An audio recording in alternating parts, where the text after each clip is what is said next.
Diyos sa buhay ng mga bata na dinala niya dito kahapon. Napakarami pong bata.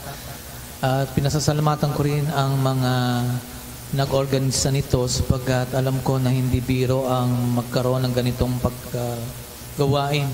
Matagal na paghahanda, pananalangin, coordination, at nagpapasalamat tayo sa leadership ni Ate Malu for that matter na talaga nag-initiate. Papasalamat tayo sa mga kapatid na nagturo, nag-volunteer, mga nanalangin at yung mga nag-donate ng kanilang mga cash and kind para maging matagumpay ang gawain kahapon. So, salamat sa mga kapatid. Talaga nakita ko yung kanilang maalab na paglilingkod kahapon. So, purihin ng Diyos. At kapasalamat din po ako sa Panginoon sapagkat sa kaunting panahon ay nabiyayaan po kaming pamilya na makapunta sa tabing dagat, makapagpahinga ng 24 hours, ma-enjoy ang nature na binigay ng Panginoon para sa ating kalusugang physical at kalusugang mental. At kami bilang pamilya, makapag-usap, makapanalangin, sama-sama, makapag-aral ng salita ng Diyos. Sapagkat alam namin na pagkapasukan ay wala naman kaming ganung pagkakataon na gawin ang mga bagay na to dahil babalik na sila yung mga anak sa eskwelahan. At habang kami po ay nandoon, meron doon swimming pool at sa swimming pool meron ako nakausap na taga-Tayabas, isang grupo ng mga teachers na kung saan sila ay merong outing dahil sa meron na silang mga teachers na papaalis. So sa kanilang eskwelahan, and nakausap ko ang isang tagapangasiwa, siguro marahil nila, kung hindi ako nagkakamali, isang pare. At napag-usapan namin hindi tungkol sa Lord, kundi politika. At tapos nitong aming pagpunta sa Quezon Province, naglibing po kami last Wednesday at namatay po yung pinsan ng aking may bahay. So we have to attend the funeral. And kahit doon sa funeral, walang pinag-uusapan kundi politika. Kailan ba ang eleksyon? Buka. Naku, kaya pala naman, ano ho? So, kahit libing politika ang pinag-uusapan. At noon pong kami pauwi na dito, araw ng Huwebes, kami po ay dumaan sa Balete, Batangas para bumili ng honey dahil yun po yung aming panggamot sa asthma sa Balete ng Lipa. At napakaraming tao sa kalye. Sobrang dami to the point na halos kami ay nagme-minor sa pagpapatakbo ng sasakyan. At sabi ko kay Sister Mayan, ito ang ibigay mo. Buksan mo ang bintana, bigay mo itong gospel tracts. Gano'n. So binuksan niya ang bintana ng sasakyan, nakahinto kami, yung mga taong nakahilera, binigyan niya ng gospel tracts. Alam niyo po yung narinig namin kung ano? Mula doon sa binigyan? Ano ito? Hindi ho tarheta ng kandidato, binigay namin gospel tracts. Pagdating namin sa bilihan ng honey, yun pong matandang may-ari ng tindahan ng honey, sabi ko po, ito po inyong basahin sapagkat ito po ang aming ikinakampanya, ang ating Panginoong Hesukristo. And I'm glad kahit dito sa church, hindi na pag-uusapan ng politika. Purihin ho ang Diyos. So hindi ho natin pag-uusapan ngayong umagang politika, no, sapagkat hindi ho iyan ang mahalaga sa atin. Bagamat bukas, tayo ho ay hindi bumoboto ng black voting, kundi ayon sa inyong napili, napusuan, nawa ang pagpili natin batay sa kredensyal, hindi sa kasikatan, hindi sa nakukuha sa pagsayaw-sayaw, kundi sa plataforma at integridad ng kandidato. Okay? Pwede ho ba ang ganon? Yan, sige. Mag-pray po muna tayo. Panginoon, salamat sa pagkakataon na nandito kami na kahit mainit ang isyung politikal sa labas ng iglesia, nandito kami para pakinggan ang inyong salita. Dalangin ko po, Panginoon, na mangusap kayo sa bawat isa, lalo na po sa usapin ng moral na kautusan niyo po na inilagak mo sa aming mga puso. Amin pong hiling ang inyong pagpapala at ang inyong gabay sa pangalan ng inyong anak na si Jesus. Amen. Nito pong nakaraang mga linggo at buwan ay isang pagpapala po para sa akin ang maka-attend at maging bahagi ng National Discipleship Campaign na pinasimula ng Philippine Council of Evangelical Churches simula pa noong 2023. At nakakasama ko na po dito ang ating mga kapatid na si Elder Ramil, ating chairman, si JR, tsaka si Rose Ann bilang mga representative ng kabataan. At ako'y nagulat sabagat yung iba nating mga deaconess ay talagang gusto nila na mag-attend ng clinic na ito ng National Discipleship Campaign ng PCEZ. Nais ko muna i-explain ito kasi dito ako mag-launch ng message, no? So ano ba itong discipleship making campaign? Ito po yung layunin ng campaign na to, promoting intentional disciple making nationwide by involving churches, ministries, and other groups. So ito po ay naglalayo na mai-promote ang pagkakaroon ng pagdidisipulo sa bawat iglesia na nasa ilalim ng Philippine Council of Evangelical Churches. Kabilang na po dyan ang ABCOP na kung saan dito po tayo din kabilang. Assisting churches to mature into intentional disciple-making churches, fostering their health and enabling multiple healthy church reproduction. So, tumutulong ang NDC para sa mga iglesia. Ako po'y natutuwa sabagat yung mga mega churches na talagang lumago ang bilang at ang mga pananampalataya din nila, no, ay nagbabahagi sila kung paano ang iglesia ay magkaroon ng programa ng pagdidisipulo. Not just for the growth, not for the growth of numbers of people, but for the health of the church. Ano po yung health ng church? Yun po yung kabanalan ng iglesia. Christ-likeness. Okay? So, embracing disciple-making methods that result in transformation in individuals, families, churches, communities, and the community. So, ano bang layunin ng pagtuturo ng salita ng Diyos? Hindi po head knowledge, kundi transformasyon ng puso. Amen? So, yun po yung layunin ng NDC. At mapasalamat po ako sa Panginoon at sa leadership ng church na willing po na i-embrace ang ganitong uri ng programa. At ito po yung ating hopefully ay ma-implement sa church na walang maiiwan sa pagiging member ng discipleship small group. Sana. So ito'y programa ng PCEZ upang tulungan at encourage sa mga evangelical churches sa buong Pilipinas na maging pinaka-main agenda ng church ay ang paggawa ng disipulo. Paggawa ng alagad ayon sa Mateo 28, so talatang 19. So yun po yung ating hopefully ma-embrace sa church. At kami po ng aking may bahay sa May 14, makatlo, Miyerkules, aatin po kami ng another discipleship training sa Philippine Bible Society. Kaya po, ipanalangin niyo po kami kasi wala po akong ibang desire. Bakit ko ginagawa ito? Para maunawaan ko ano ba ang pagdidisipulo. Ano ha? So that would be sa Wednesday this week. Okay. So, sa amin pong pagdalo ng discipleship seminar na to, ang isa po sa mga makikita ninyo ay ito, yung highlights. Yan. Kita nyo ho ba ito? Yan. Ito po yung aming unang pag-attend sa yung maramihan sa buong Muntinlupa po ito. Mayroon pong galing Valenzuela, Las Piñas.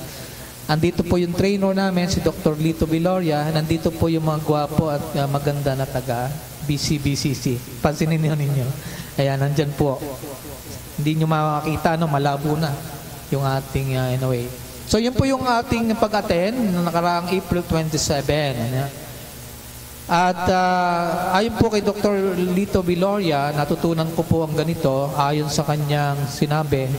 Sabi niya, discipleship is our walk with Jesus. Disciple making is our work for Jesus. Ayan. Ibig sabihin, yung pagiging disipulo ay ang ating paglakad kasama si Jesus. Okay? At ang paggawa ng alagad ay ang ating gawain para sa Panginoong Jesus. So, na-differentiate niya yan. Discipleship and disciple making. At ito'y napakahalaga para sa atin.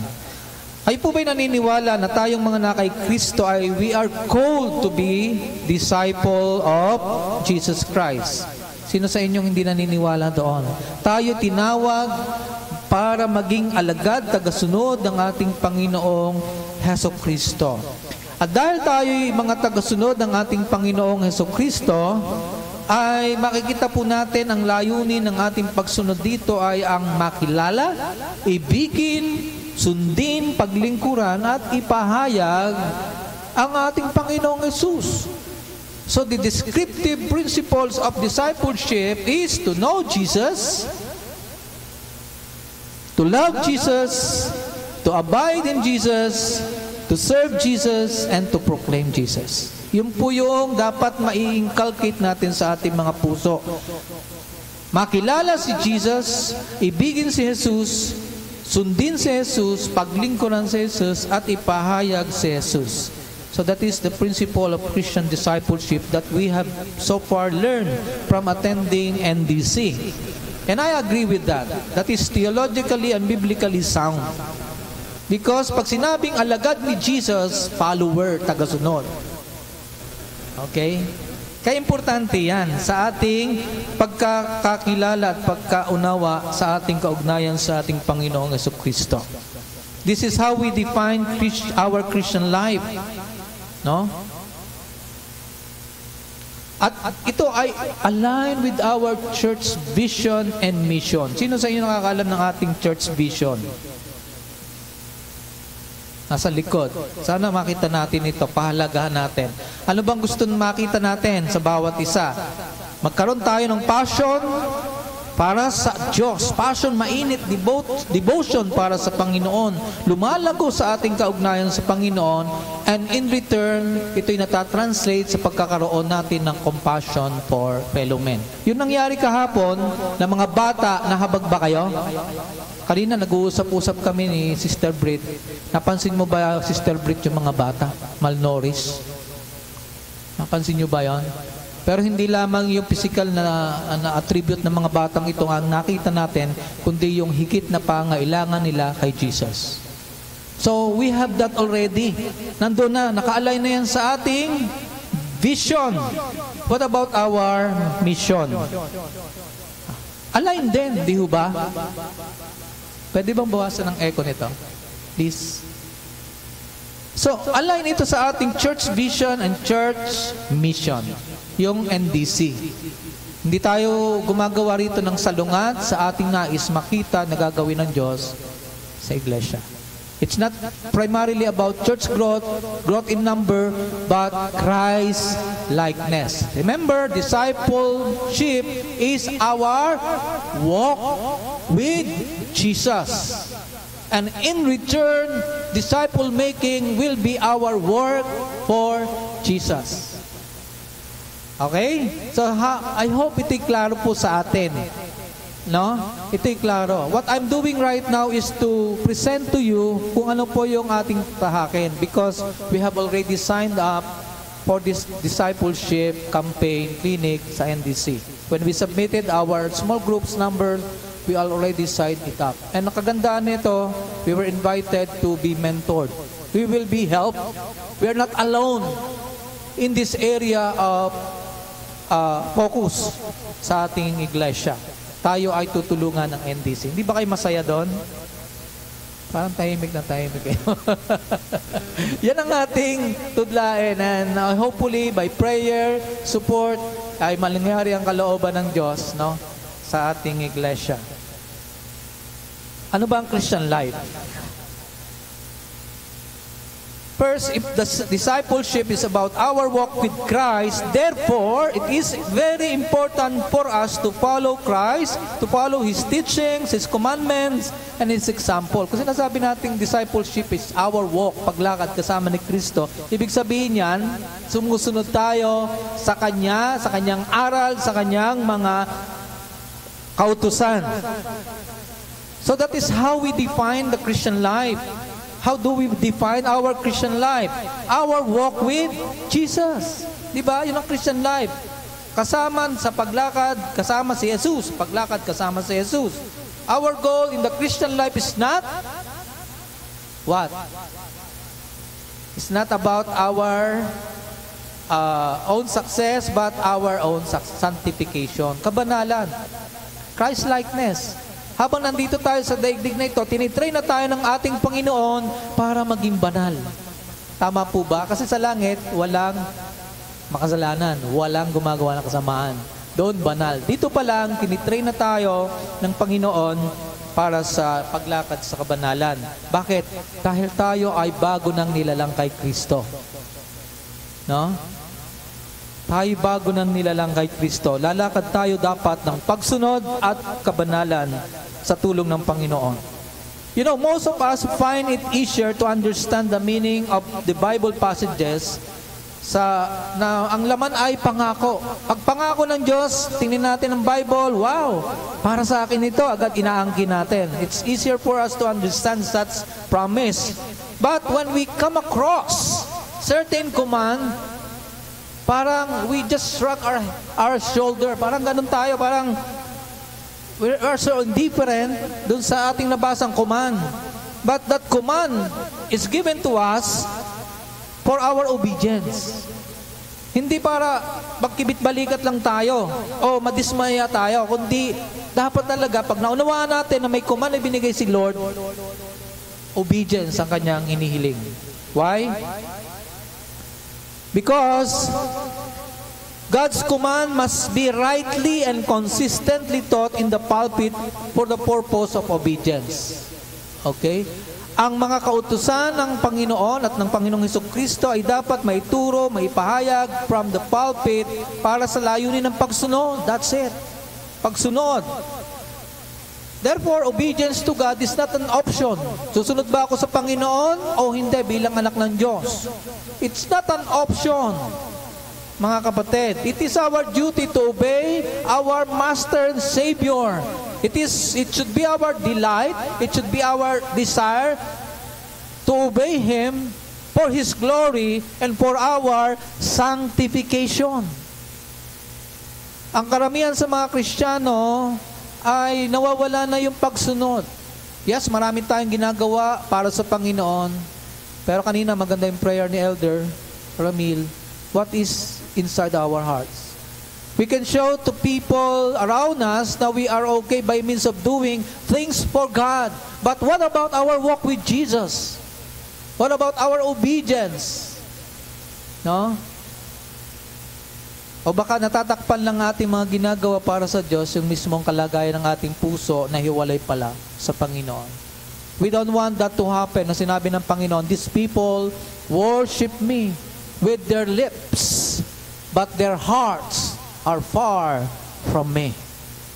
So therefore, mga minamahal ko, obedience for us, even Christian, is not an option. Hindi ito option. Ang gusto ni Lord, maging masunurin tayo sa Kanya. Okay? So it's not enough that we hear. It's not enough that we know His words. We are also commanded to obey and do His words. Hindi sapat yung nakinig lang tayo. We should be doers of the Word for our own sanctification. Paano natin susundin si Jesus? How shall we obey Jesus? Siyempre, kailangan alam natin ang kanyang kautusan. We know His commandments and we have the Bible. Susundin natin si Jesus sa pamagitan ng kanyang kautusan. Lalo na yung mga moral na kautusan. Kung ikaw ay Kristiyano, you are to obey. Still to obey. Not to be saved, but for your sanctification. You are already saved and you have to walk on it.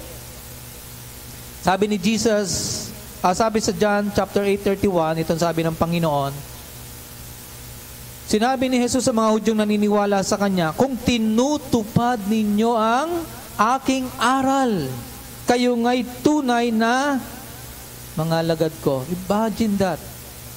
It is a forceful word sa mga Hudyo and even for us.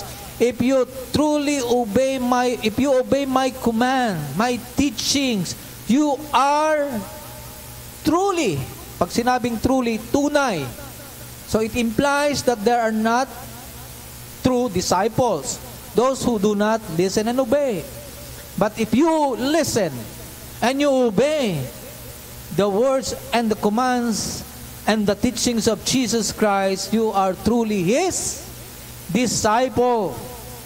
Dahil ang discipleship ay paglakad na kasama ni Jesus, aking minarapat na talakayin ng paksang ito, the Christian's obedience to the law of God. Ito yung paksa na aking tatalakayin mula ngayon hanggang sa mga susunod na mga linggo.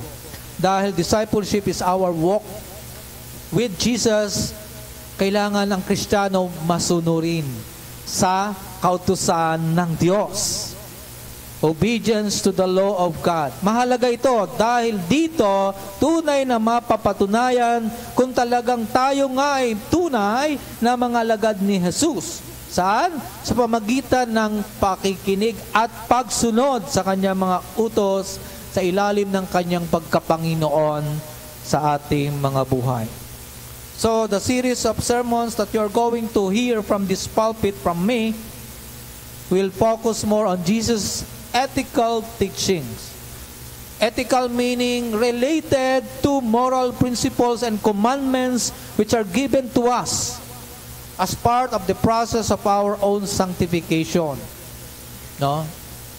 What's the point of, doctrine is so important, very important. We are doctrinally sound. We are orthodox in our theology.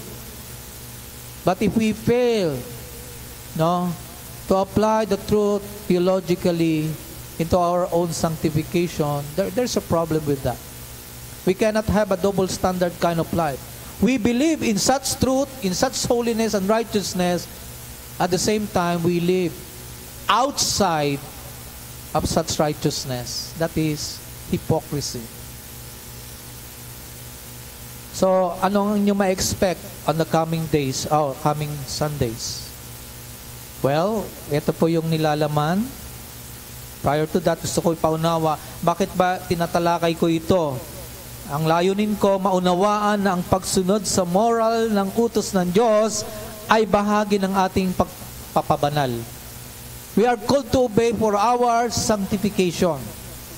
Dahil tayo ay ginawa ng matuwid ng Diyos, lalakad tayo bilang matuwid sa harapan ng Diyos. We cannot separate justification from sanctification because our sanctification is based on our justification. Parang hindi niyo mauunawaan to, but it's a theological term, meaning ikaw ay pinapaging matuwid na, therefore lumakad ka bilang matuwid. That's as simple as that.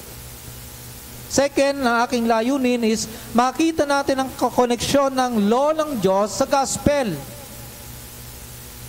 Kasi merong understanding na ibang mga church sa totoo lang na sa Old Testament law, sa New Testament gospel. Merong church na nagtuturo na hindi mo na kailangan sundin ang kautusan, especially the moral laws of God. Ang tawag dyan, antinomianism. Anti means against the law.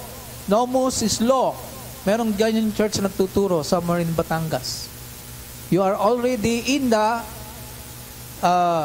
era of grace, so you don't need to follow the law, to obey the law, because you are under grace. Somehow, sabi nila. So, importante yung connection ng law ng Diyos sa gospel. You cannot really appreciate the love of Jesus, the salvation that Jesus gave you, if you did not come first and foremost, you did not come across with the law. Because the law points you to your sinfulness. Yun ang danger na gusto ko maunawaan. I thought about the attributes of Jesus. The emotional heart of Jesus for us. Remember that? Halos tungkol sa mga positibong emosyon ng Panginoon for us. Jesus loves us. Jesus cares for us. Jesus reached out to us. Jesus receives us. Jesus intentionally reached out to us. Lahat ng yan.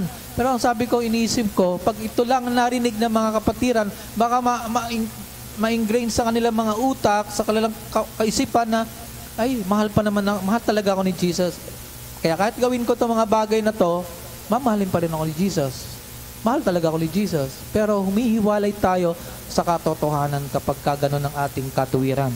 And then we make grace so cheap, if that is the case. Kung pagkatapos nating maunawaan ang love ni Jesus mamumuhay tayo sa pagkakasala, wala nang nalalabi pa kundi ang paghuhukom para sa atin, mga kapatid. So it's just a warning for us. And then letter C, yung aking huling layunin ay magpasya tayo na sa pamagitan ng kautusang iniukit na ng Diyos sa ating mga puso, magkaroon tayo ng naisin na sumunod sa kalooban ng Diyos na nahayag sa kanyang mga utos. We should not disregard the law, the commandments of God.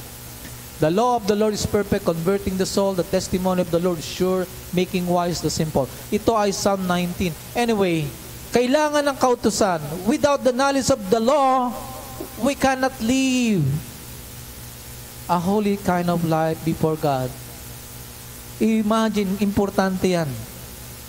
So ano yung mga reason? Bakit ko pinili ang paksa na to? Ito po ang mga reason. Maling pagkaunawa sa biyaya at pag-ibig ni Diyos. Nabanggit ko na yan. Yung tinatawag na hyper grace. Hyper grace, ano? Meron palang hyper grace. Parang di mo na kailangan isaalang-alang ang mga moral laws ng Diyos dahil nasa ilalim ka na ng biyaya. Dapat maunawaan natin yung biyaya at pag-ibig ng Panginoon. Bago yan, maunawaan natin yung kondisyon natin pag ang pag-uusapan ay ang utos. Bagsak tayo. Second, pag-iwas, paggawa ng kautusan na nagbubunga ng legalismo. Alam nyo, sa ating pagsunod sa kautusan ng Diyos, sa ating paglilingkod sa gawain ng Panginoon, baka tayo mag-fall into the Pharisees trap. Ano yun? Tayo ay gumagawa na parang ginagawa natin na tayo ay may sariling katuwiran. Yun ang po ang ating i-address sa pag-aaral ng salita ng ating Panginoon. Nagiging masyado tayong legalist pag-uusapan yung sarili nating pagsunod sa kautusan ng Diyos. At ang tingin natin sa iba na hindi makasunod katulad natin ay minamaliit natin. Yan ang ating pong dapat maunawaan sa mga pag-aaral na ito. And then, panghuli, pag-ibayuhin ang pagsunod sa kautusan sa pamagitan ng biyayang pagliligtas na ating natanggap bilang disiplina ng pamumuhay. So, tayo susunod because of the grace of God. Tayo susunod dahil naligtas na tayo. At yan po yung gusto nating bigyan ng pansin, na ang pagsunod sa kautusan ng Diyos ay bilang isang uri ng rule. Pag sinabing rule, disiplina na ating lalakaran habang tayo nasa buhay na ito. Mahirap sa taong walang disiplina, di ba? Yung taong walang disiplina sa sarili, yung oras hindi niya pinapansin. Pagkakailangan kausap, alas 9 usapan, wala pa, kulang siya sa disiplina. Pag sinabing alas 10 usapan, alas 11 dumating, kulang siya sa disiplina. May rule dapat. Okay? So, anong pang kaugnayan nito sa atin? Kailangan maunawaan natin ang tatlong bagay. Ito yung ating talakayan. Una, gusto kong talakayan ngayong umaga yung kautusan bilang bahagi ng pagkakalikha kay Adan. Alam nyo ba na ang kautusan ng Diyos ay bahagi na ng paglikha ng Diyos kay Adan? Hindi ibinigay ng Diyos ang utos doon sa hardin ng Eden, no? Pagkatapos nalikhain si Adan, no? At mayroong halong parusa. Pag iyong kinain yan, mamamatay ka. Hindi. Engraved na. Okay? Nasa puso na, nasa pagkatao na ni Adan ang utos ng Diyos bago pa lang ibinigay ang law as a covenant of works. Pangalawa, ang kautusan ngayon ay magiging bilang tipanan ng pagsasagawa. At sa tatlong bagay na to, sa punto na to, meron tayong tatlong bagay na titingnan dyan. Yung precept, yung promise, at yung penalty. At yung panghuli, ano ang kaugnayan ng kautusan sa mga mananampalataya na sa ilalim ng pagkapanginoon at paghahari at pangangasiwa ni Jesus? Yun po yung ating tatalakayin. Pero bago tayo dumating doon sa part 3, we need to be clear. Bakit may batas na inilagay ang Diyos sa sangkatauhan na kinakatawan ni Adan? Anong kaugnayan nito? Gusto ko makita ito. How is the law of God given to mankind? Bakit ito binigay at paano ito binigay? Una, during the creation. Nung paglikha mismo ng Diyos kay Adan, nandun na sa kanya. Bahagi na ng kanyang pagkatao ang kautusan ng Diyos. It is inherent, it is natural already na kay Adan na yung utos. Mama, ito tatalakayin ko. Sa susunod, ibinigay ang kautusan sa Eden pa lamang, bago sa Exodus, ang Ten Commandments. Anong utos ng Diyos kay Adan? Huwag mong kakainin ng alin? Bunga ng pagkakilala ng mabuti at masama. Yun, ang covenant of works. And then, panghuli, binigay ng Diyos ang utos sa New Testament. Ano ba yung dakilang utos? Ibigin mo ang Diyos ng iyong buong puso, buong kaluluwa, buong pag-iisip, at ibigin mo ang kapwa tulad ng pag-ibig sa sarili. Okay, so I hope meron na kayong idea kung ano ang takbo na mensahe sa mga susunod na linggo mula ngayon. Okay? So, ito po yung pundasyon ng ating pagsunod sa utos ng ating Panginoon bilang kanyang mga alagad. We can only obey if we know what to obey. Am I right? We can only obey if we understand what to obey. And this obedience is not just here on earth, but also even in the new heaven. We will keep on obeying God there. Because His law is eternal. Like God Himself, who is eternal. We are all subjects to God's command. We are all subjects to God's authority. Ang pagsunod sa mga utos ni Jesus bilang mga mananampalataya ay isang proseso na napakahaba. It is a lifetime process at ito ay dapat na araw-araw na uri ng pagsunod kay Jesus. Kung kaya, it is important na unawain natin ang mga kautusan ng Diyos. At diyan tayo magsisimula.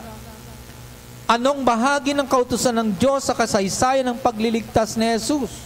Bakit ba tayo niligtas? Kasi hindi tayo nakatupad sa kautusan ng Diyos. Yun ang reason. Kung nakakatupad tayo, bakit kailangan pa tayo iligtas? Ay hindi nga tayo makatupad. Kaya Adan pa lamang bagsak na. Kaya napaka-importante na unawain muna natin ang basic. We can only appreciate the gospel, the love of God, if we come across face to face with our condition before God's law. Anong bahagi ng kautusan sa pagliligtas ni Jesus? Meron ba? Of course, malaki. Anong bahagi ng kautusan ng Diyos para sa parusang igagawad ng Diyos sa lahat ng tao? Mapahudyo man, mapahintil man, malaki. Ano ang bahagi ng kautusan ng Diyos sa buhay ng mga mananampalataya sa ilalim ng bagong tipan sa pagkapanginoon ni Jesucristo? Malaki. Ang bahagi ng kautusan ng Diyos sa buhay ng mananampalataya. We should not disregard the law. We should not say, ay, tapos na yung panahon ng utos, biyaya na. Ano ang kautusan ng Diyos sa pangkalahatan? Pag sinabing law of God in general, makikita natin dyan na ito'y tumutukoy sa sinasabi ng Scripture. Sa mga Hudyo, ang kautusan ng Diyos ay nakapaloob sa Pentateuch, ang unang 5 aklat sa Biblia. Genesis, Exodus, Leviticus, Deuteronomy, Number, no? Number, Deuteronomy. At ang iba sinasabi, kasama pa rin yung Psalms at yung Prophets. O para sa atin, ang buong kabuuan ng banal na kasulatan ay masasabi na kinalalaman ng kautusan ng Diyos. Kaya importante, meron kayong Bible. Sino may Bible? Nakaw! Magdala kayo ng Bible, ha? Pastor, meron kaming Bible dyan sa application namin. Ala, wag iyan. Yan is cellphone, hindi naman yan ang Bible. Ito, ang Bible, dalhin niyo. Sabi nga Pastor Proseso Marcelo, kung ikay walang Bible kung ikay may bahay at wala ka namang Bible, ipagbili mo yung bahay at bumili ka ng Bible. Namatay na yung ating kapatid, pero ganon nila pinapahalaga ng Bible. Anyway, sino may Bible? Yung wala, yan. Para si Ma'am Pelangat ako yata. Anyway, naka-slide naman. Pero mahalaga yan. Mahalaga ba ito? Hindi. Sino nagbabasa ng Bible? Ayan. Kakatuwa naman. Praise God.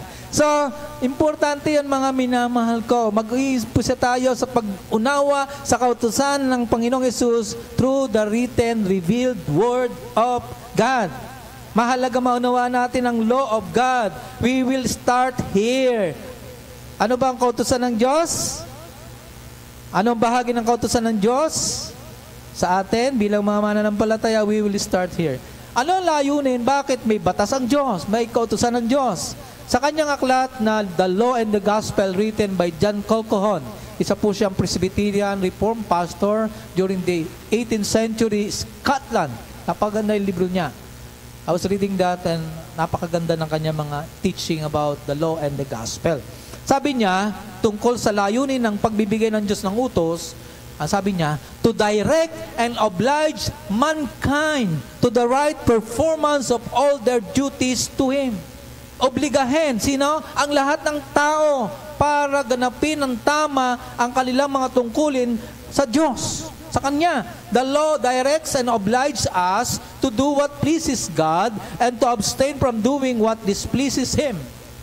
Inoobliga tayo ng kautusan ng Diyos, dinidirekta tayo sa mga bagay na upang siya ay ma-please o malugod natin, mabigyan lugod. At tayo naman ay umiwas sa mga bagay na hindi magbibigay lugod sa Kanya. That's the purpose of God giving us the law. So, is it beneficial? Beneficial ba ang law? Imagine kung walang batas sa labas. Walang batas na trapiko. Ano mangyayari? Maraming aksidente mangyayari. Maraming mga subversibong driver.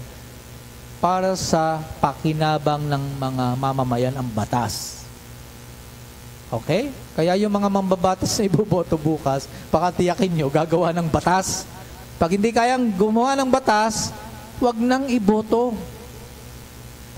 Di ako nangangampanya. Wala akong sinasabing pangalan. Pag hindi kayang gumawa ng batas, walang alam sa batas, kawawang Pilipinas. Huwag naman tayong pumunta sa politika. Ako lang ako yung nadadala ng aking damdamin. Anyway, siguro parehas tayo, nasa nangyayari.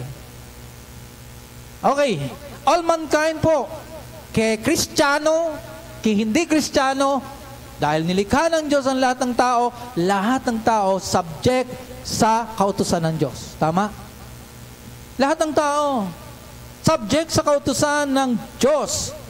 Dahil ang tao nilikha ng Diyos ayon sa kanyang larawan, sa kanyang wangis, at dahil ang tao ay nilikha ng Diyos, pagmamayari siya ng Diyos by virtue of creation, at dahil siya'y pagmamayari ng Diyos, siya ay subject sa autoridad ng lumalang sa Kanya. Sila ay sakop ng Kanyang kautusan. Ano ba yung mga uri ng kautusan na meron sa Bible?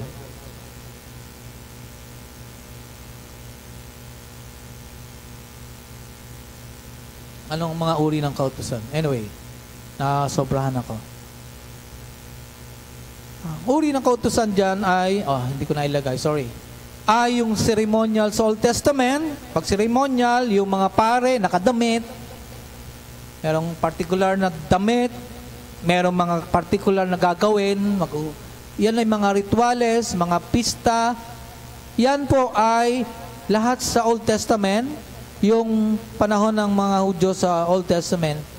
Yan lahat ay ceremonial law na yan ay nakatuon o bahagi o anino ng pagdating ng Messiah. All ceremonial laws in the Old Testament, ay nakatuon sa pagdating ng Messiah. Okay? Pero lahat ng batas na moral ng Diyos mula sa Old Testament hanggang sa New Testament ay nakatuon sa kanyang moral na karakter at katangian. Hindi nagbigay ang Diyos ng utos na hiwalay kung sa kanyang karakter. Nagbigay siya ng utos na kayo magpakabanal dahil banal siya. Nagbigay ang Diyos ng utos na kayo ay huwag papatay dahil siya ay mabuti. Siya ang nagbigay ng buhay. No? Kaya it always goes back to God, yung kanyang mga utos. Yung ceremonial laws sa Old Testament, lumipas na, pinalitan na lang sa New Testament ng bago. Ano yon? Kung dati ang Passover meal sa Old Testament, sa New Testament, Lord's Supper. No? Makikita natin yan kung ating babasahin talaga. Alam natin ang moral na kautusan ng Diyos. Alin ba yung mga moral na kautusan ng Diyos? Well, sa Bible, meron tayong 10 commandments. Yan.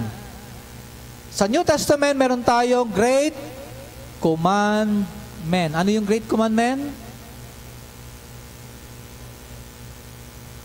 Ang galing, no? Love the Lord your God with all your heart, soul, mind, and strength, and love your neighbor as yourself. Yan ang summary ng moral law ng 10 Commandment, no? Because we are created in God's image, and because we are all saved by the grace of God, when we believe the gospel, we are still under moral obligation to obey the morally perfect God that we worship. Do you agree? We should. Because God is holy, we should be holy. And the authority to command all mankind. The authority to command all mankind to obey is of God. Ang autoridad na pasunurin sa kanyang kautosang moral, ang kanyang lahat ng nilikha, ang Diyos, may karapatan siya sapagkat siya ang lumikha. And God is still God and never alters His moral commandments since the time immemorial. Yung panahon ng ang Diyos ay banal na wala pa ang creation. Sino ba unang bumagsak sa kasalanan? Ha? Pag titingnan natin yung mga anghel, di ba? Sino? Si Satanas, di ba? Nasa langit pa, bumagsak na sa kasalanan. So, hindi po ina-alter o binabago ng Diyos ang kanyang moral commandment, and it is eternal. Mula nung likhain niya, ang lahat ng bagay, ang tao, yan ay magpapatuloy ang moral commandment na yan ng Diyos sapagkat it reflects the very nature and character of a morally perfect and pure God. Do we understand how it relates to us as Christian? Of course, I'm not saying it's easy to obey the commandments of God. Actually, hindi natin kaya on our own. Babalik tayo sa third Sunday, hopefully. So, God is eternal because God's moral commandment is as eternal as God Himself. God is eternal, and so His moral commandment, because, as I have said, ito ay nanggagaling sa kanyang kalikasan kung sino siya. Siya ay holy, siya ay pure, siya ay clean, siya ay blameless, siya ay walang kasalanan. Kung iniobligan niya ang tao na lumakad ng banal tapos hindi naman siya banal, may problema doon ang Diyos. Hindi niya tayo pwede sisihin. Pero sabihin natin, ang nature ng Diyos ay ganito, therefore, kaya tayo dapat maging ganito. So where can we begin understanding God's moral law? For the purpose of obeying it. So sa ating first topic, we begin with the account of creation. Ang kautusan ng Diyos, kasama na ng likhain niya si Adan. Okay? Akala natin ang kautusan, binigay lang sa Exodus 20, yung moral law. Or sa Genesis 3, nung bumagsak sila sa utos, yon, naunawan. Pero bahagi na ng paglikha ng Diyos kay Adan ang kanyang kautusang moral. Inilagay na iyan ng Diyos sa kanya. Mga minamahal ko sa Panginoon, ang commandment na 10 ay ina-annex lang o dinagdag na lang upang lalo pang maunawaan ng tao ang kanilang pananagutan sa Diyos na may likha at nagmamay-ari sa kanila. Nung likhain ng Diyos si Adan, inilagay na ng Diyos ang kautusang moral sa kanyang puso. At iyan po ang ating titingnan mula sa Bible. Saan natin makikita? Genesis 1:26 and 27. Pwede bang basahin natin sabay-sabay? Genesis 1, sinabi ng Diyos, langin natin Lakas-lakas naman po.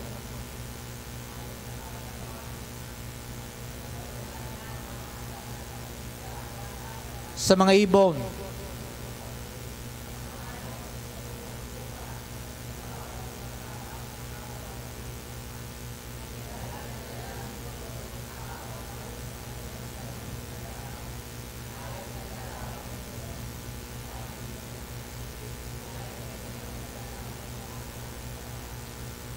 So on account of God creating Adam, God has inscribed His moral law in the very heart and conscience of Adam. Nung nalangin ng Diyos si Adan, ayon sa kanyang wangis, sa kanyang larawan, in-inscribe ng Diyos ang kanyang nature as a morally perfect God. Sa puso ni Adan, sa konsensya, sa budhi ni Adan. And in this case, bagamat wala pa pong parusa, penalty, na naunawaan si Adan sa hindi niya pagsunod sa Diyos, he is still under moral obligation to obey God. Kahit wala pang batas na sinasabi ang Diyos, huwag mong kakainin, obligado na si Adan na sundin ang kalooban, kautusan ng Diyos sa kanya dahil sa pagkakalika sa kanya. Sino nagmamayari kay Adan? Hello? Sino nagmamayari kay Adan? Ang Diyos. Mga kabataan, hindi kami nagmamayari sa inyo, mga magulang. Ang Diyos ang nagmamayari sa inyo. No, kayo pag-aari ng Diyos, pinahiram lang kayo sa amin ng Diyos, no? Dahil ang Diyos ang lumikha kay Adan at siya yung nilikha ng Diyos, kung kaya it is only proper kay Adan na maging nasa ilalim siya sa pagsunod sa kanya na lumikha sa kanya. At ang kanyang kabanalan at ang kanyang kasiyahan ay nakasalalay sa kanyang pagsunod sa may likha sa kanya.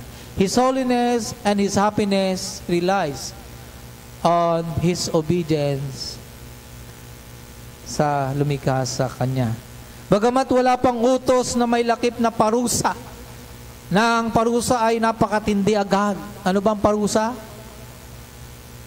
At anong sabi ng Diyos sa Genesis 3? Di ba bumagsak sila sa kasalanan, no? Ano ba yung utos doon? Ang utos ng Diyos, maaari mong kainin ang lahat ng bunga ng puno na nandyan sa halamanan, maliban sa bunga ng puno ng pagkakilala ng mabuti at masama, at sa oras na iyong kainin iyan, ikaw ay mamamatay. Yun ang penalty. Ngayon, wala pa yung utos na yan. Pero nandun na yung moral law ng Diyos kay Adan, nakaukit na yan sa kanyang puso, sa kanyang pagkatao, sa kanyang kaluluwa, dahil siya'y nilalang ayon sa larawan at wangis ng morally perfect God. Andyan na yan. At kalakip ng law na ito, ang tawag ng mga theologian dyan ay the law of nature. Natural, nandyan na yan. Likas na yan. Kalakip ng law na ito na nakay Adan na bago pa siya bigyan ng utos na may halong parusa, kung hindi susunod, ay binigyan siya ng Diyos ng sapat na kakayanan upang sundin ang Diyos. At required na kay Adan na sundin ang utos na ito. At iba pang utos na iniutos sa kanya ng Diyos. Ano ba ang iniutos ng Diyos sa kanya? Siyempre, umayo kayo at magpakarami. Isa yan. O pamahalaan ninyo yung mga nilikha. Hindi pa nangyayari yung pagbagsak, di ba? So, importante yan. Importante mga minamahal ko yan sa Panginoon. Dahil wala pang utos na may kalakip na parusa sa pagsuway, anong meron si Adan? Payapa siya. Wala siyang alam na utos na lalabagin na mayroong halong parusa kapag di niya natupad. Hindi pa niya alam yon. Wala pa siyang ganon. Payapa siya. He is not being threatened of any kind of punishment. Because why? He is still innocent doon sa utos na huwag kakainin. Ang alin? Mansanas? Hindi. Yung bunga ng pagkakilala ng puno at masama. Pero kahit wala pang parusa, obligado na si Adan na sundin ang Diyos. Tama? By virtue of him being a created being under the ownership of the one who created him. Obligado na siya. Kahit wala pang batas na may kalakip na parusa, still is under obligation na sundin ang batas ng Diyos na nasa kanya ng puso dahil sa pagkakalikha ng Diyos sa kanya. Pero maganda kay Adan, hindi naman niya kailangan magsisi. Bakit? Paano siya magsisisi? Wala namang siya alam na batas ng Diyos sa kanyang nilabag. No? Hindi niya kailangan magsisi. Wala naman siyang dapat pagsisihan. Dahil wala pa siya natanggap na utos, moral law, na may kalakip na parusa sa sandali ng pagsuway. Pero may parusa na kung sakaling sumuway siya. Do you agree? Ay, yung mga anghel nga, nauna pa kay Adan may parusa na.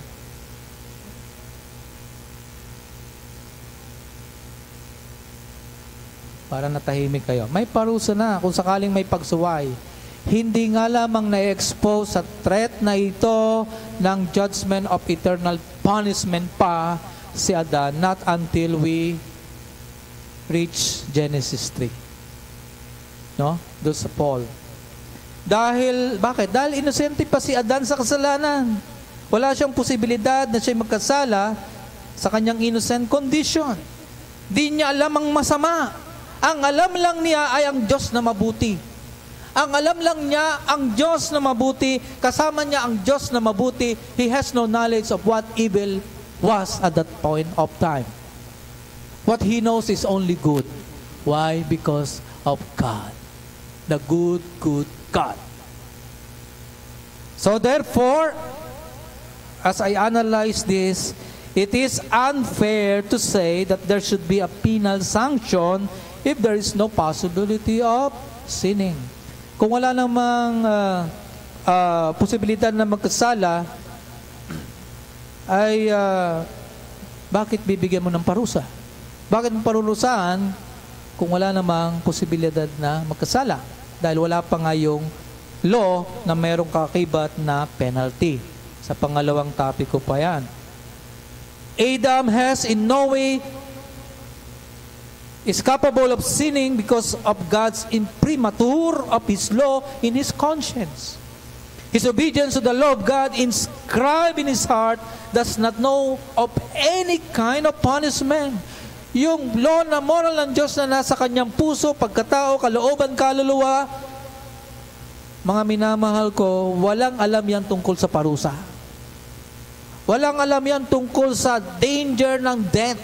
No, wala pa. Because his innocence to sin is a proof that he is also innocent of any legal and eternal punishment. Dahil sa inosente sa kasalanan, inosente rin siya sa parusa. Tama? Parang ang lalim, Pastor. Pasensya na ho, pero we need to come face to face with the law before we can really appreciate the gospel.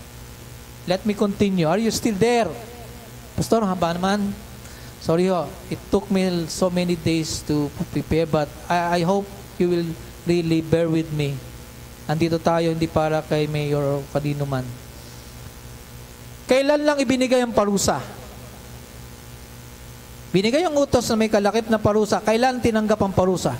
The moment nung siya ay lumabag. Tama? Nung lumabag na si Adan, saka siya pinarusahan. Anong parusa? Nahiwalay sila sa Diyos. Pinalaya sila sa Eden. At kalaunan, after 930 years, namatay si Adan. Tama? Ibinigay na lang Diyos ang parusa. Dahil lumabag na. Pero nung wala pang utos na may halong paglabag, hindi alam ni Adan ang tungkol sa parusa. Palaging magkasama yan, tinatawag na pagkakalikha sa kanya at ang kawalan ng banta ng pagpaparusa sa kanya bago siya bumagsak. Subalit nung bumagsak na siya, ayun na, nagkaroon na ng parusa at simula noon, kalakip na ng kasalanan ang parusang kamatayang walang hanggan. Kaya ang moral na kautusan ay iniukit ng Diyos kay Adan bago pa siya bumagsak sa pagkakasala. Ito ay ginawa ng Diyos sa kanya at obligado si Adan na ganapin ng perfect ang kautusang moral na ito ng Diyos kahit pa walang parusa kung siya ay susuway. At tinatawag itong the law of natural law o the law of creation, at ito'y bahagi ng general revelation. Anyway, mga theological term, pero it's importante yan. Dahil ang kautusang ito na taglay ni Adan sa kanyang puso ay nakabatay sa moral perfection of God who formed and created him according to God's own image.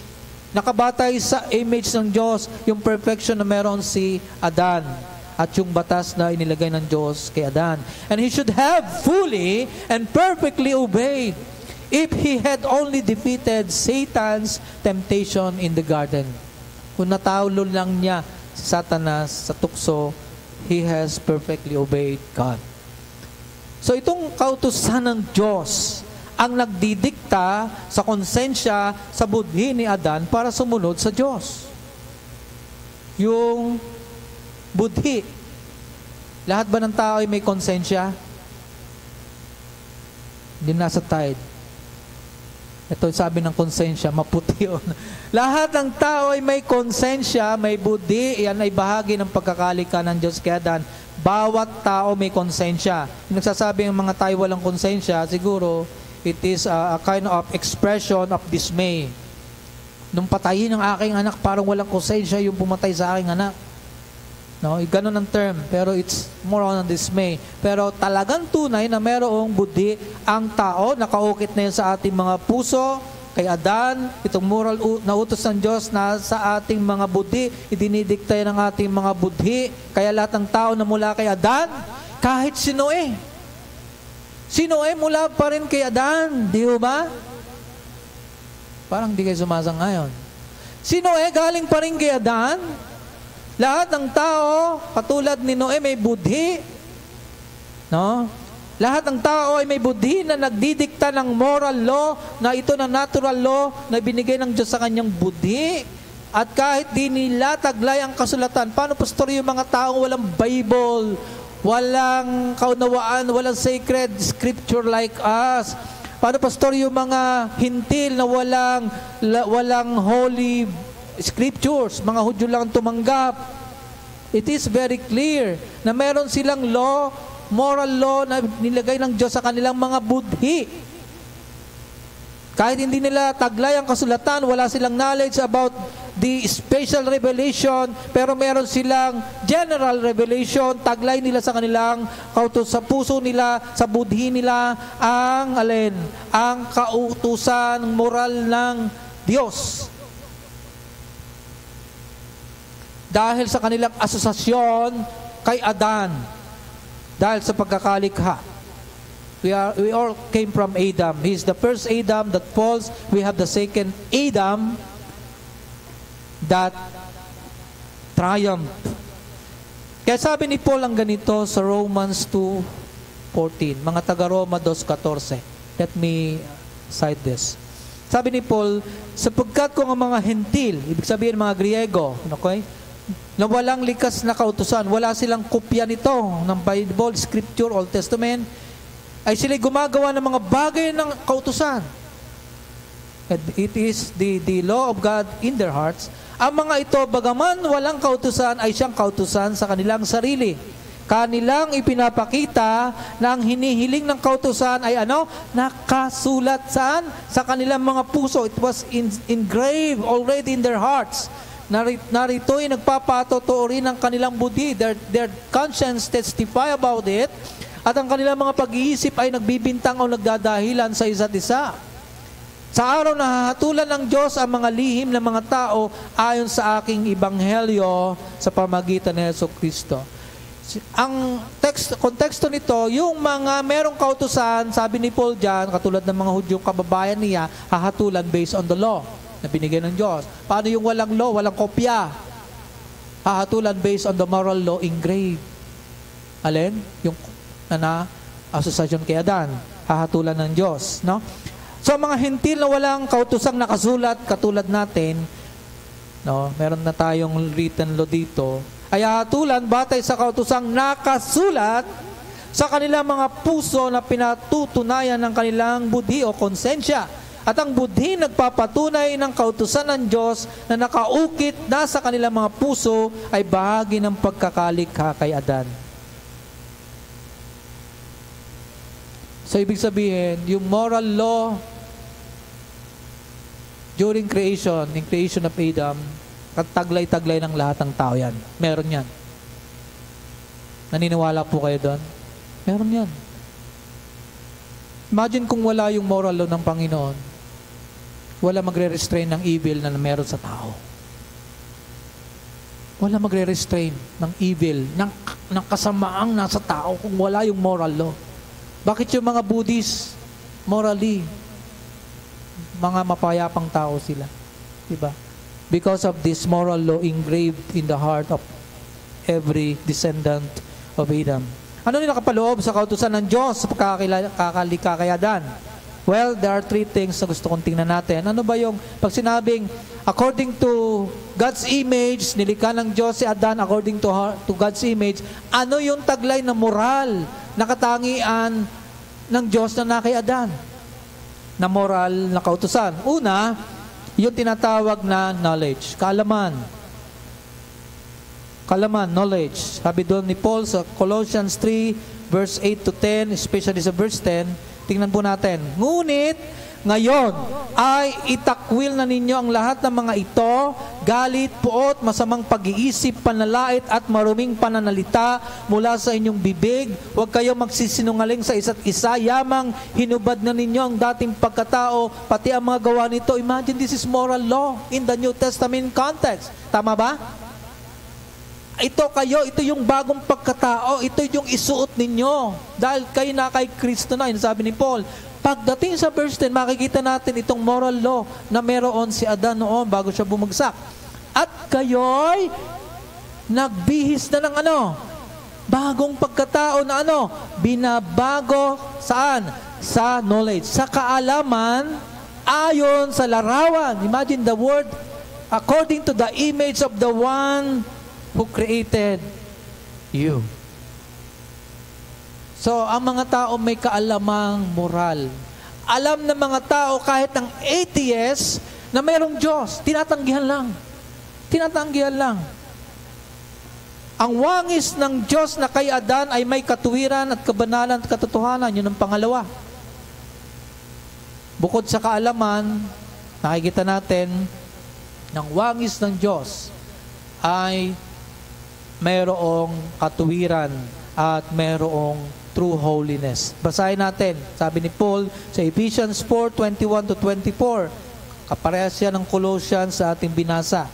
Verse 21, kung tunay na siya inyong narinig at tinuruan sa Kanya kung paano ang katotohanan ay na kay Jesus, alisin ninyo ang dating paraan ng inyong pamumuhay. That's another moral aspect of the law. Ang dating pagkatao na pinasama sa pamagitan ng mapandayang pagnanasa. Pansinin ang verse 23 and 24. At magbago sa espiritu ng inyong pag-iisip. Pansinin ang 24. At kayo'y magbihis ng bagong pagkatao na nilalang ayon saan? Again?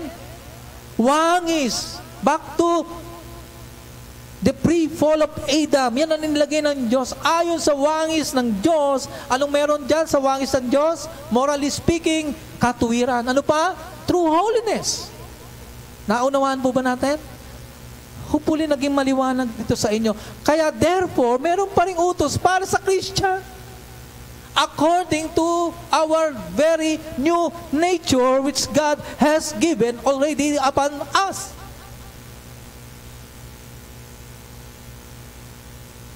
Kapag ang pag-uusapan ay kaalaman, babalik tayo doon sa knowledge, lahat ng tao may kaalaman tungkol sa Diyos. Kasi nilikha sila ng Diyos. Yan ang sabi ni Paul sa Romans 1:19 to 20. Sabi ni Paul, ito ho, universal scope, all men, whether Jews or Greek.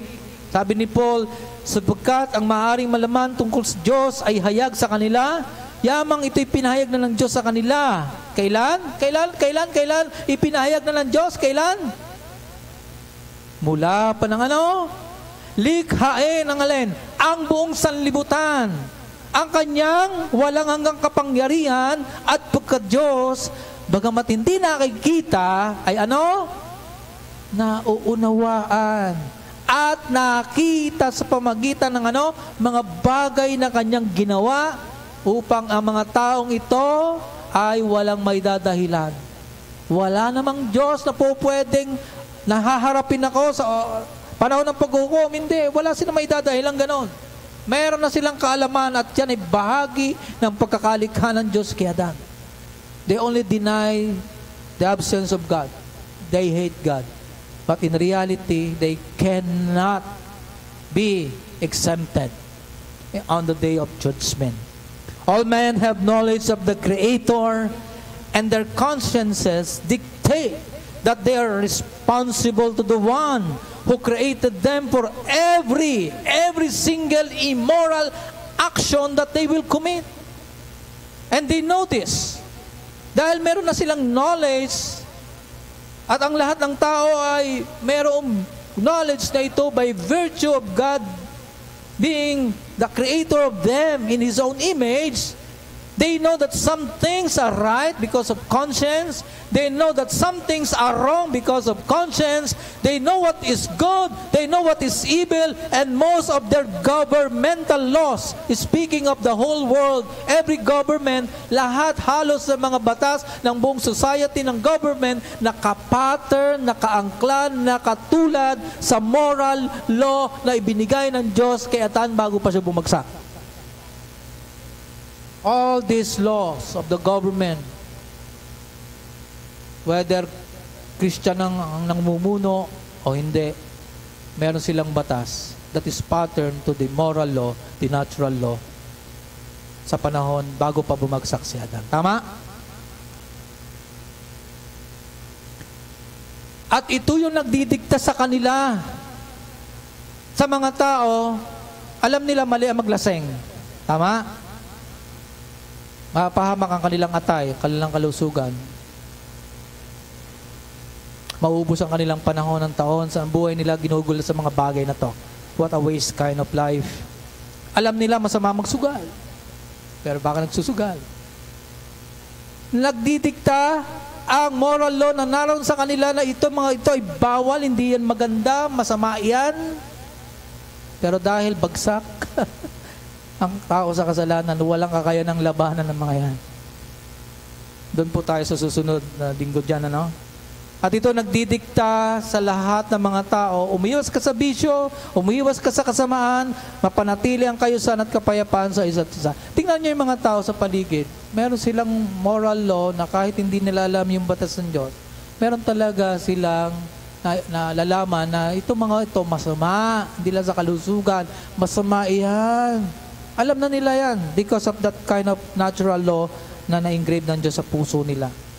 Yung aking binasa kanina from the book of Colossians and Ephesians, lahat po ito'y makikita natin dyan yung redemptive purpose ng Panginoon. Ano ba redemptive purpose ng Panginoon? Of course, iligtas tayo. Magkaroon ng bagong nilikha. God created a new creation out of the old one. Praise God. God created a new creation of the old. And that new creation is originally patterned from Adam before the fall. Yung new creation na meron ka, yun ang pattern na meron ng Diyos bago bumagsak si Adan. Innocent sa sin. Yun ang nililika ng Diyos sa atin. Innocent sa kasalanan. Dapat, Pero nandito pa kasi tayo, yun ang mabigat, They're still fighting against the flesh, Satan, and the world. So, ang bagong nilikha doon sa Ephesians and Colossians ay tumutukoy sa bagong pagkatao. Sa paglalang ng Diyos ng bagong mga tao mula sa lumang pagkatao na kahawig ng bumagsak na Adan. Sa pamagitan ng ikalawang Adan, ang morally perfect Savior, our Lord Jesus Christ. Ang unang Adan, bumagsak sa moral na kautusan.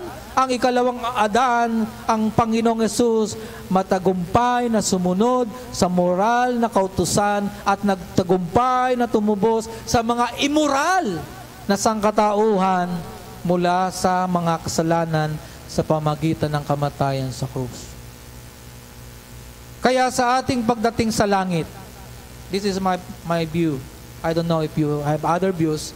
Originally, ang natural moral law na nilikha ng Diyos kay Adan, ang siya nating tataglayin.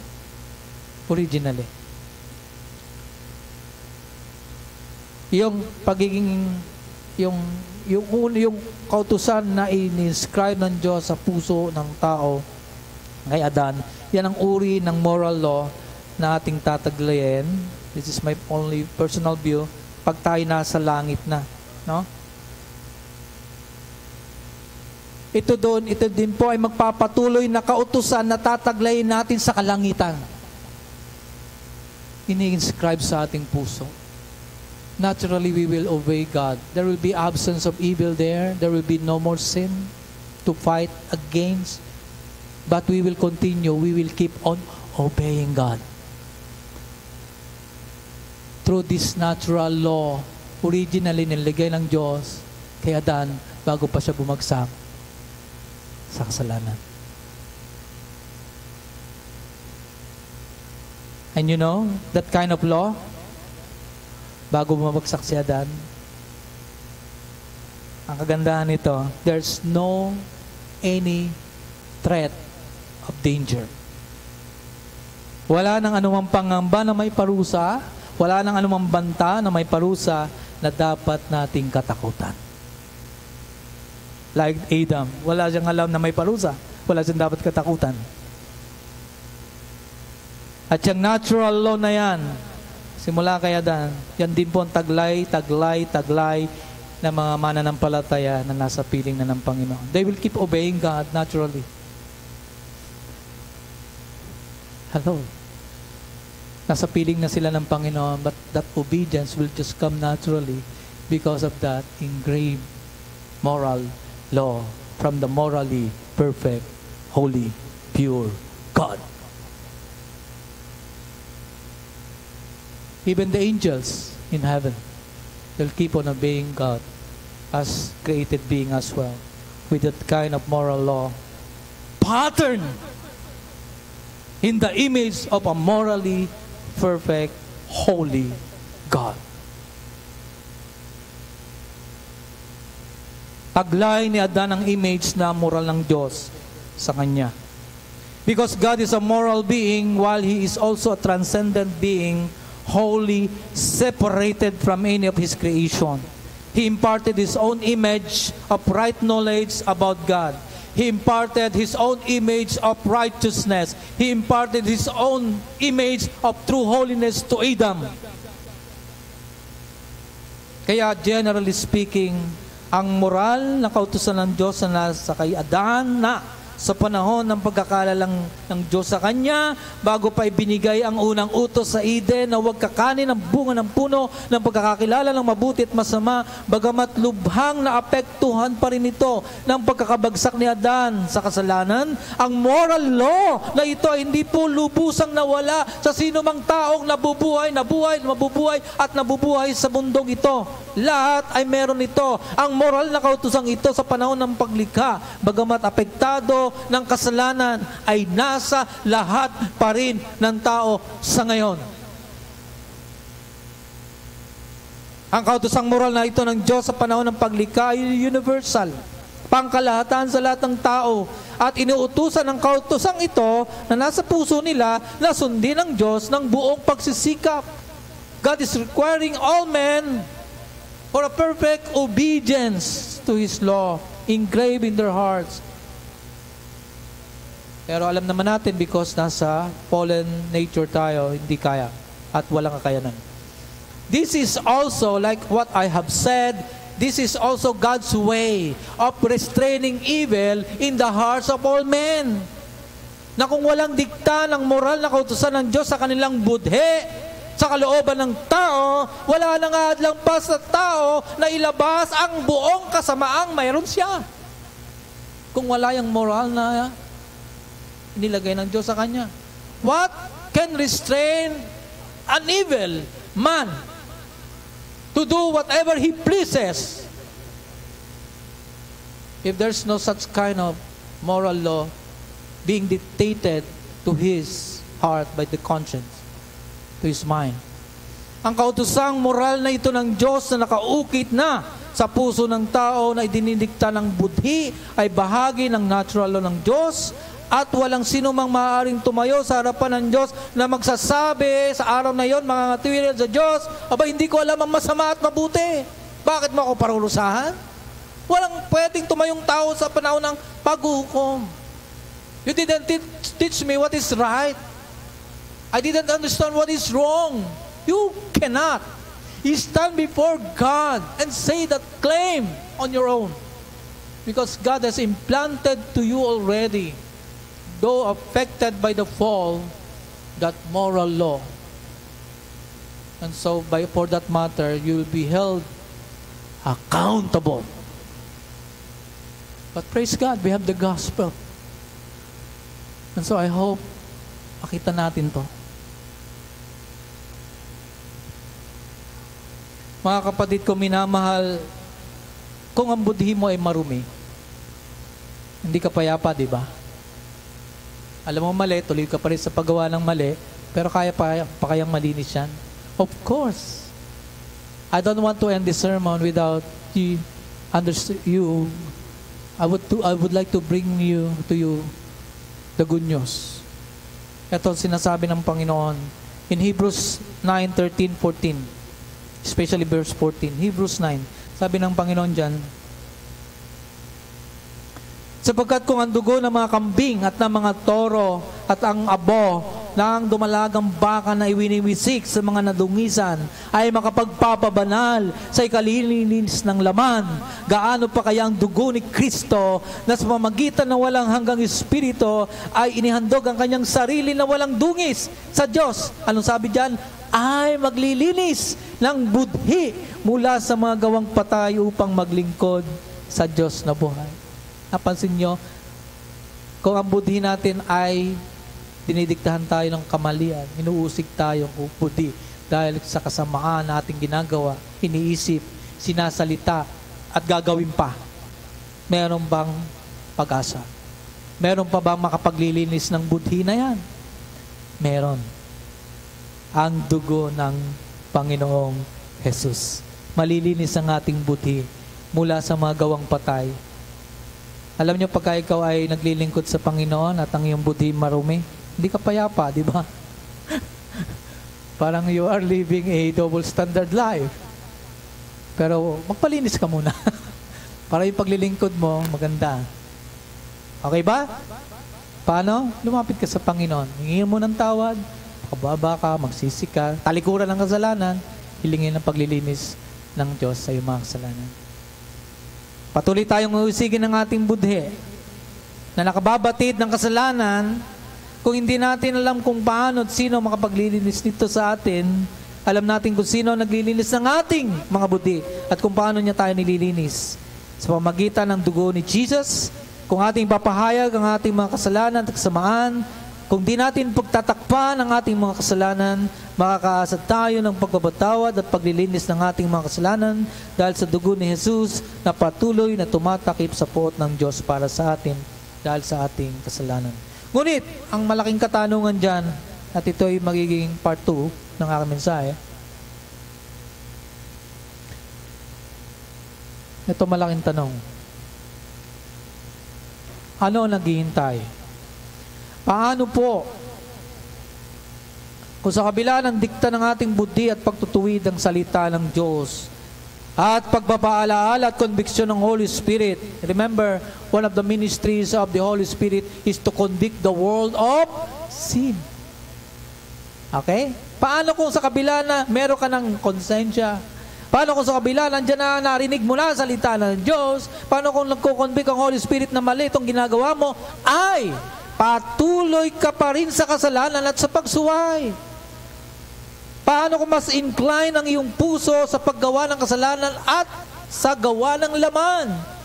Ano pa ang naghihintay sa'yo? Meron pa ba? Yan po yung aking tatalakayin sa susunod. Bahagi ng topic na ang kautusan bilang tipan ng paggawa o pagsasagawa. The law of God as a covenant, under the covenant of works. Sapagkat dito, under the covenant of works, maunawaan natin ang kautusan bilang tipan ng Diyos ay kailangan sundin na may kalakip diyang pangako sa susunod, buhay, at may kalakip na parusa sa di susunod, kamatayan. Pangako sa mga susunod, parusa sa susuway. Ang moral na kautosang ito ay nagbibigay kaalaman sa atin kung ano ang kasalanan ang nagdadala sa atin sa ilalim ng hatol at patungo sa kapahamakang walang hanggan. Paano kung sa kabila ng lahat ng ito, narinig mo na ang salita ng Diyos, may budhi ka nagdidikta, mali iyan, kinukonvict ka ng Holy Spirit, nakarinig ka ng salita ng Diyos, tuloy ka pa rin. Ano naghihintay sa'yo? Yan po ang ating tatalakayan. Gusto kong bumalik sa ating premise kanina. The true disciple of Jesus abides in Jesus. Amen? Ang tunay na alagad ni Jesus ay na lumalakad kasama si Jesus. He does what Jesus commands him to do. Ginagawa niya ang kautusan ni Jesus and he obeys Jesus out of gratitude. Gratitude saan? Pasasalamat sa kanyang biyaya, sa kanyang pagliligtas, sa kanyang kabutihan. Kaya ka sumusunod kay Jesus. At ito ay magbubunga ng iyong kabanalan. For your own holiness, sanctification. Discipleship is our walk